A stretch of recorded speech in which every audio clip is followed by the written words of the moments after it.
You guys got it? Yeah. Yeah.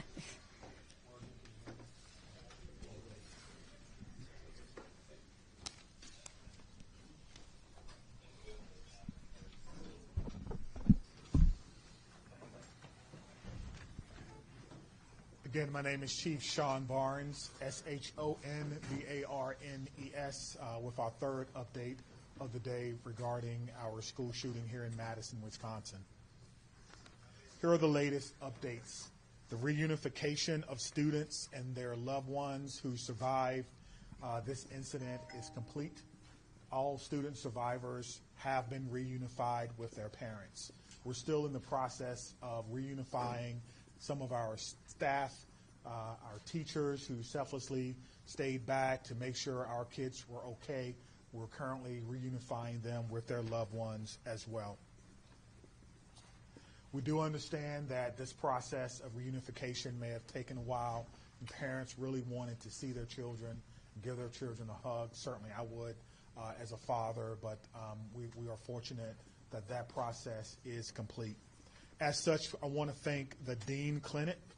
This clinic actually shut down their doors today in order to provide a space so that students who survived this incident could be reunified with their loved ones, and we thank them for doing this.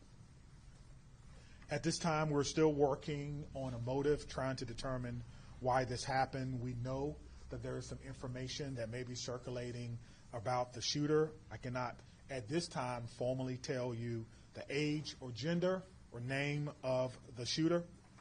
We do not want to compromise any part of the investigation, but it is important to note that later today at 8:30, I plan to give an additional update, and I believe at that time we may be able to give you the answers to some of those questions. Here's what we know again. We have 3 people who have lost their lives. 2 of those people were persons who were pronounced dead at the scene, and 1 while on the way to the hospital. Of the 6 injured and taken to local hospitals, 2 students remain in critical condition. Their injuries are life-threatening. A teacher and 3 other students were taken to area hospitals with non-life-threatening injuries. 2 of those victims, 2 of those survivors, have been released from the hospital. So that is an update. Officers were dispatched to Abundant Life Christian School at 10:57. I can confirm that the first officers arrived at 11 a.m. and immediately went in the building 3 minutes later. The Crime Response Unit of Dane County District Attorney's Office, assisted by the Dane County Emergency Management, and we're mobilizing our Mass Violence Critical Response Team. Once again, our Mass Violence Critical Response Team has been notified. This is a group of people trained in responding to victims of mass violence, which includes social workers, attorneys, victims, professionals, former law enforcement, and members of our community. If you need further assistance or want to know how you can help, you can contact the Crime Response Program. They have a daytime number of 608-284-6908. They have an after-hours number for those who may want to help at 608-376-0164. 608-376-0164. Pre-planned or planned shootings, we believe, are preventable. If you see warning behaviors from someone that is planning an attack, say something, do something. You can report this at 1-800-MY-SUSO1, 1-800-MY-SUSO1. At this time, joining us is Director of Advancement, Barbara Weirs. Thank you. I understand there's questions regarding the school. We're happy to answer those to the best of our ability. We have been incredibly supported by Madison Police, Madison Fire, and the paramedics. They have been absolutely amazing to us. It was quite an afternoon for the reunification process, and we had so many people stepping up to help. Our families were amazing in their patience as we worked through this. We are so grateful, from the president up to the governor, the mayor. We have had so much support.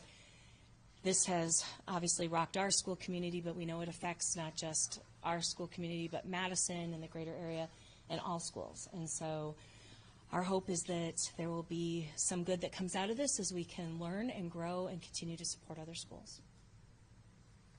Okay, we'll take questions. Scott, you got this very good. Chief, can you give us any details about if there are any warning signs that premeditated this, either at the school or with the family or elsewhere, that would have caused any red flags? Yeah, that's what the officers and detectives are working on now. Hopefully this afternoon at our fourth press conference, I'll be able to answer that a little bit further. But right now, I cannot tell you. They're still talking to parents who are cooperating. And so hopefully we'll be able to give you a more detailed response as to any warning signs or anything that we may have possibly known prior to this. All right, Maddie from WISD.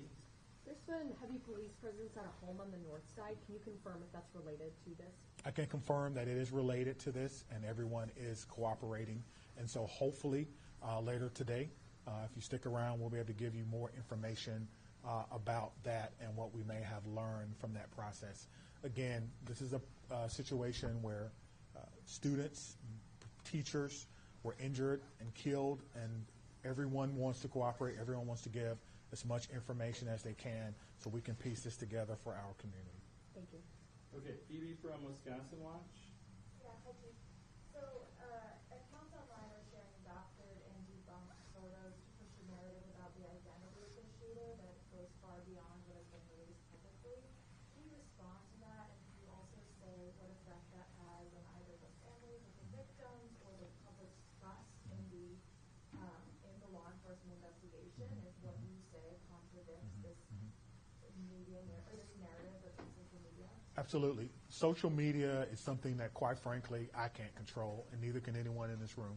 Everyone in here is a trusted and respectful journalist, and your word means a lot, which is why we're doing our third press conference of the day to get the actual truth out to what has happened. We have a PIO, 3 of them, working today to make sure we have information. I will say this. If you're listening to this or you're at home, you're thinking about reposting or sending something that did not come from someone in this room, a trusted and respected journalist, or did not come from us, please don't do that. Because to answer the second part of your question, what that does is it does help erode the trust in this process, and that's all we have. And also, it could further fan the flames, if you will, of misinformation and of fear at a time where we need to come together and not be divided by anything. All right, WMTV. Hello. Although questions asked about, were there any lessons learned from back in May from the Mount Park shooting that you guys used in action today? So we were not, that's not my jurisdiction, and so I won't speak to anything that we learned at Mount Horror. But I will speak to 25 years of law enforcement. What I've learned is that every opportunity is an opportunity to grow, do better, and train. This department trains constantly on this thing. I spoke about it earlier. We train as far recent as actually today, because our set medics were training at the training center 3 miles away, and their training day can turn into an actual response. So as far as the incident at Mount Horeb, it wasn't my jurisdiction. So the only thing that I can tell you is we try to learn from everything and try to get better. Even this one, we'll do an after-action debrief once everything is done, and we'll talk about how we responded. Is there anything that we can do better? Continuous improvement is one of our core values, and we take that very seriously. And Laura from the Journal-Sentinel. Do you have any idea where the gun came from? Was it did it belong to the shooter? Did it belong to parents? I do not know. That's part of the investigation process. We're trying to determine that. We're lucky to have great partners at the ATF. They obviously have a program that you're all aware of called the TRACE program. And so we're working with them to try to find the origin of this, and I have no doubt that we'll be able to do that with their help. They are amazing partners, along with our partners from the FBI. It was a handgun, right? To confirm. I confirmed earlier it was a handgun. WKOW Madison. All right, Cody. Yeah, can I ask Barbara a question? what kind of safety protocols are in place in the school?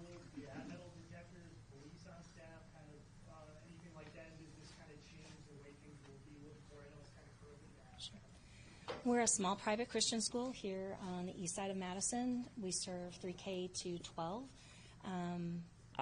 We have had an amazing partnership with the DOJ and the Office of Schools Safety because they have done trainings. They've provided school safety grants, and we have participated in both of those school safety grants to harden our school, if you can use that language.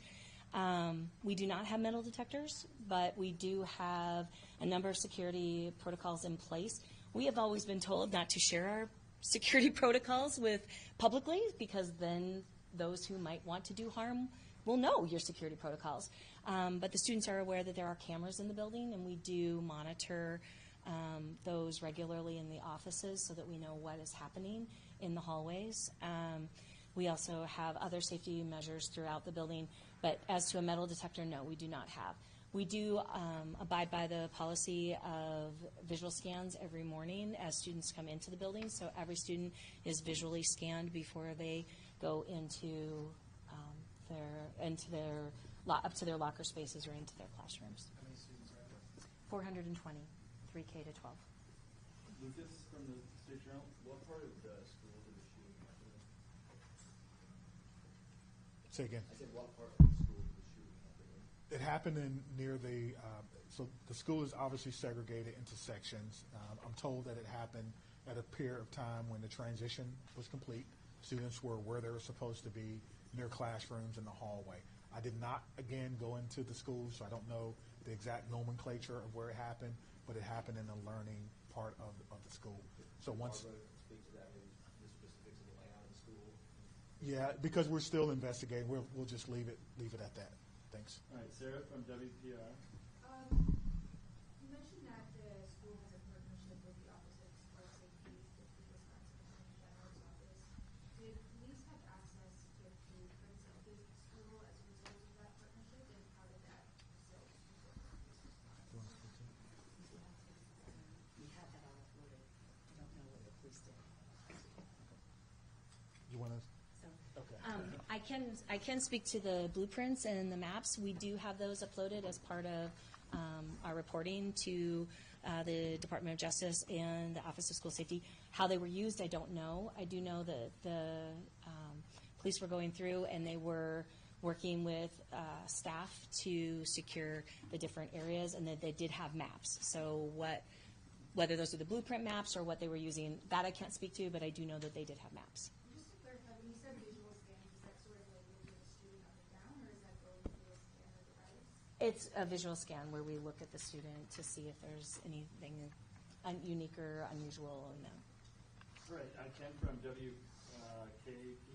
Sure. If I could get Barbara back real quick, I'm so sorry. I don't know if you've had a ton of conversations with parents or staff members today, but what is the prevailing thought or message that they wanted to impart to you in the administration? Sure. I've had the opportunity to speak to the parents at the reunification site a couple of different times. The families that I did speak to mostly were, as you would expect at Abundant Life, they were supportive, they were amazingly patient and kind. They were offering repeatedly, we're praying for you, we're praying for our family, because at ALCS we call ourselves the Challenger family. We see ourselves as a family, not just a community. And whether their child was affected by this or not, they were affected by it, because what affects one part of the body affects all, as we know the Bible says. And so we hold that dear. We also have a very strong faith in our community that in spite of tragedy, God is working, and we believe that God is good in everything and that he turns beauty for ashes. And so I had a number of families who mentioned that to me, that this wasn't a surprise to God and that he's going to do something mighty with it. And so we're holding on to those words, and we're continuing to believe and trust in him.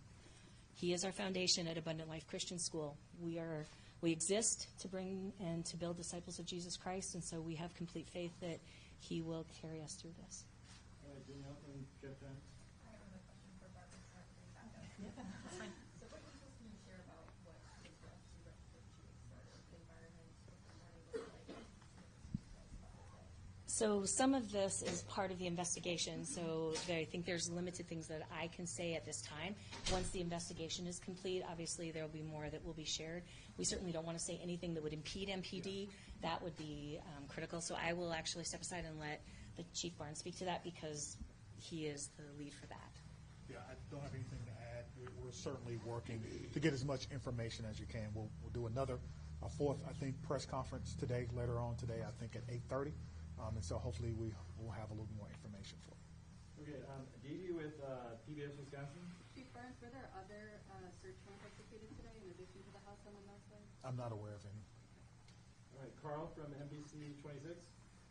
Yeah, I have a question for Barbara. Was this the shooter at school at the beginning of the day, or was there a forceful entry later in the day? We believe that, I believe that's a good question. yeah, we believe that the shooter was at school. We have no information that there was some type of breach to the school. Okay, Jenna from WMTV. TMJ4? Yep, sorry. Okay, that's okay. Question for you, Barbara, if you don't mind. Can you just talk about, Chief earlier mentioned how teachers and employees and staff really follow the protocols that you guys have practiced in place. I know that this is an emotional event, obviously for students, but those teachers really take it to heart when they are sitting there protecting those little ones at the school. Can you talk a little bit about what they did right in this situation? Obviously this is tragic, but unfortunately we've seen school shootings play out that are far worse than what we saw today. So it's timely that just prior to the start of the school year, we had a retraining. We train on this. We do lockdown drills. We do evacuation drills as part of our standard drill protocols. Our students are versed in that. Our faculty are well versed in that. The training that we did with MPD at the very beginning of the year prior to the students returning to campus had some new updates, and so we had looked at some of those things. So I think everything was very fresh for our faculty. We follow the protocol of always keeping our school doors locked, and so that is one of the things that makes it quick and easy to secure a room. I was actually teaching at the time, and so following those protocols as a teacher would do, we take care of making sure the door is secure. We shut the door down. We get the students to a safe part of the room, and we prepare. The students handled themselves magnificently. I cannot tell you how well our students did in that process. They were clearly scared when they realized, when we practice, we always say, this is a drill. It is just a drill. When they heard lockdown, lockdown, and nothing else, they knew it was real. But they handled themselves brilliantly. And our faculty, kudos to them for following the protocols, keeping their students safe, doing what we have been trained to do. And so much credit of that goes to the Department of Justice and the Office of School Safety. We have been through a number of trainings by them, and we follow their standards. And while we had never hoped to actually employ them, today they helped keep students safe. We have an additional comment. I'm Trish Kilpin, the Director of the Office of School Safety at Wisconsin DOJ. And I just would like to reiterate something Chief Barnes had mentioned earlier, and that is that targeted violence is preventable. That when somebody conducts a school shooting, they don't simply snap. They don't just decide one day to engage in this egregious behavior. Instead, they make a decision and start research and planning towards an act of violence. And when they're on that pathway to violence, they often demonstrate observable behaviors that others notice. 82% of the time, somebody knows about a school shooter's plan to attack a school.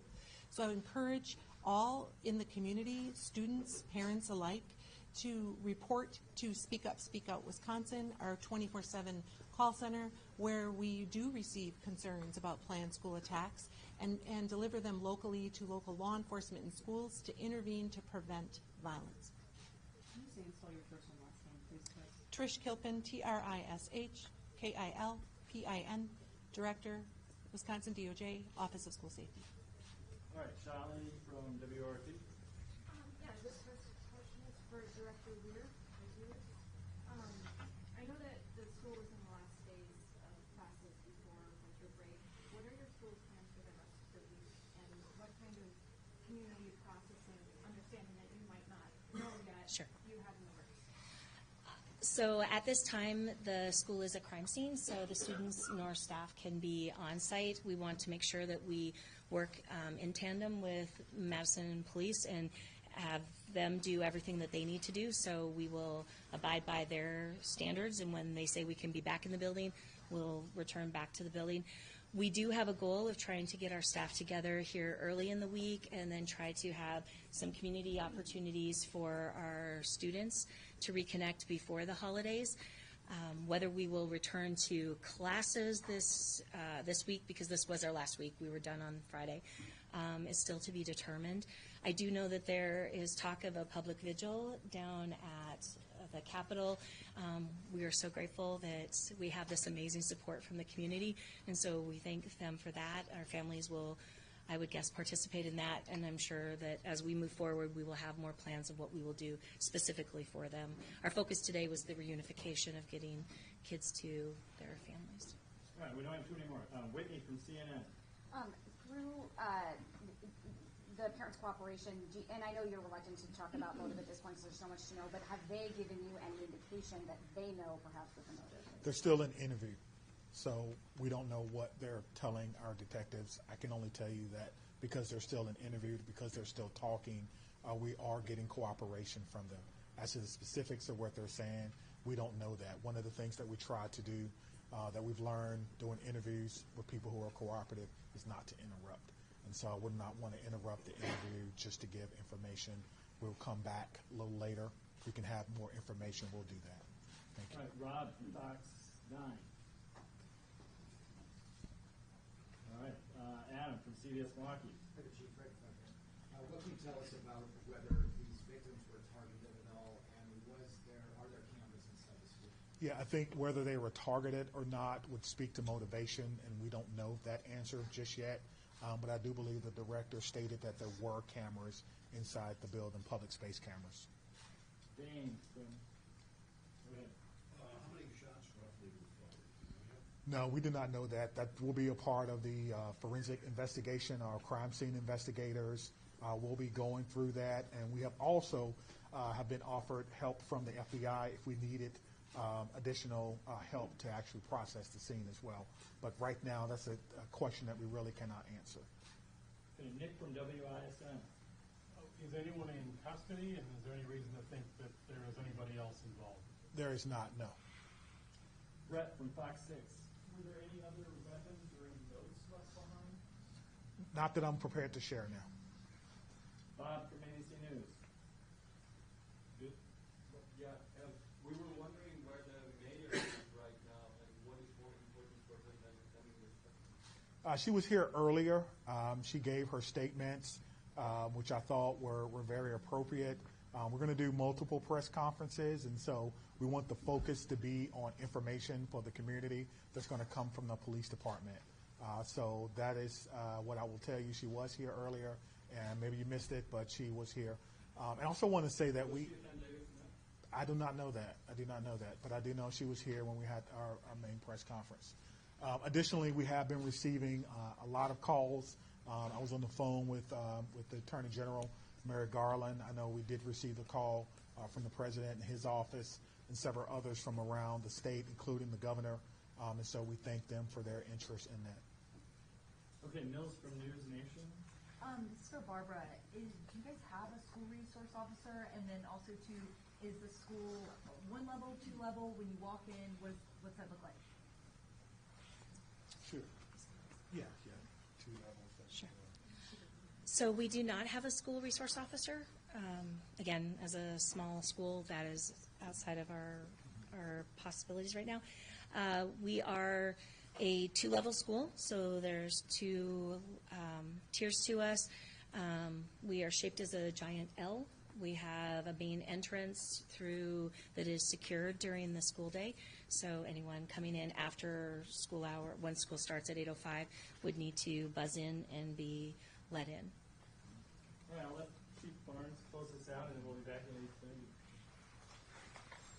So again, I want to thank everyone for being here, Chief, everyone for all the support. This has been really a day of collaboration, a day of preparation, a day in the making, that we hoped would not happen. Again, as someone who was a former public school teacher, teaching history for 4 years in a public high school, as someone who's a father, this is a tough day for me. It's a tough day for our community. It's a tough day for everyone. It's a sad day. It's a day that will be certainly etched in the collective memories of everyone in Madison, and just another example of what can happen in our country. We have to do better. We have to collaborate with each other. We have to understand the warning signs, and we have to use our resources when we see things that may be going wrong or someone who may be going off the beaten path. That's the charge really to our country now, and we have to do a better job of taking care of each other. And so all children have been reunified with their parents. And these children are now the latest group of survivors of a school shooting, this time, unfortunately, in Madison, Wisconsin.